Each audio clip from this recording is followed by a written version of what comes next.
Greetings humans, you're watching GrayFoxPlay, and a few weeks back I put up a video on how to wagon launch. I know, groundbreaking stuff, but try and contain yourself. If you happen to catch that video, then you may remember me mentioning I just learned how to do it, and once I've learned a little more about it, I'd make another video showing any techniques I found to work well. So light up a cigar, crack open a tonic, and hopefully by the end of this video you'll have a decent idea of how it all works. First, you're going to need to get your hands on some dynamite arrows. You can purchase the pamphlet from any fence, and if I remember correctly, 2 out of the 3 items you need to craft these are also purchasable from fences, with the third being flight feathers, which you can pluck from most birds. The other 2 being simply dynamite and of course an arrow. Next, you need a small 1-horse wagon with enough space to stand in the back. Grab one and make your getaway without causing a scene. Valentine is a perfect spot to grab these wagons, as they do seem to spawn around here pretty frequently, and also it's a short distance to the open area. How do you do? A little clutter in the back isn't a problem, but wagons with 3 barrels in the back doesn't allow you to position yourself properly, so you might want to find a different one.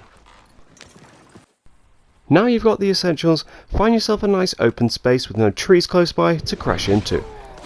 Park your wagon up in any place you see fit, and clear out any inhabitants that may be in the area. Personally, I like to park on a slight incline, as when I come to fire my arrow, it's already leaning towards the direction I want to go.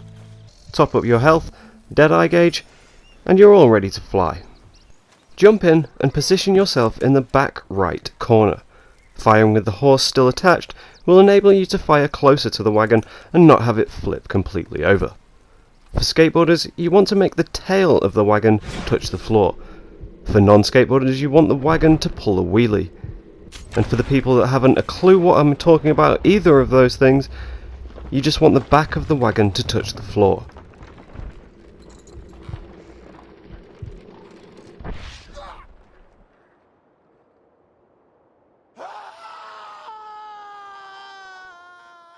Again, you don't want to send it flying, you just want to give it a little nudge.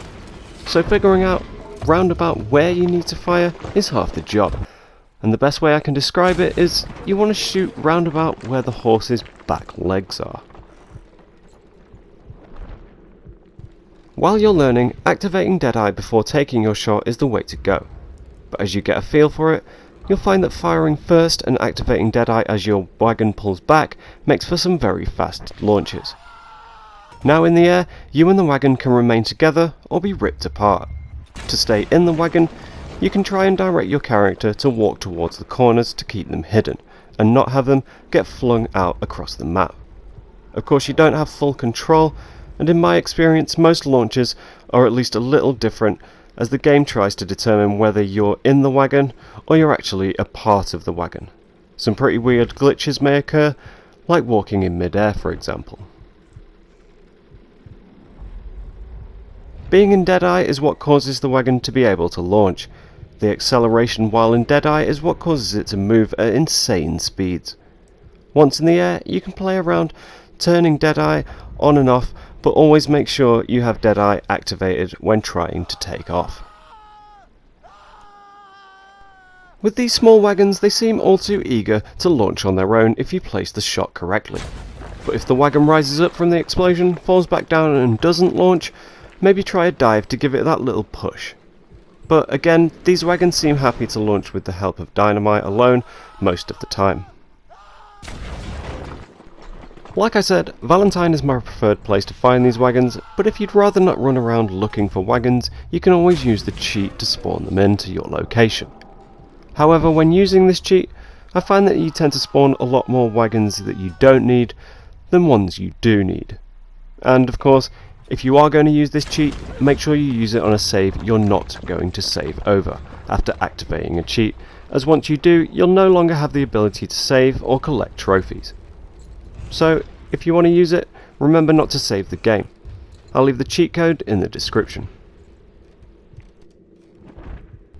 I hope this was helpful, guys. It can be a little difficult to learn, so if you have any questions you can reach me in the comments, or if you'd prefer, instant message me on Instagram.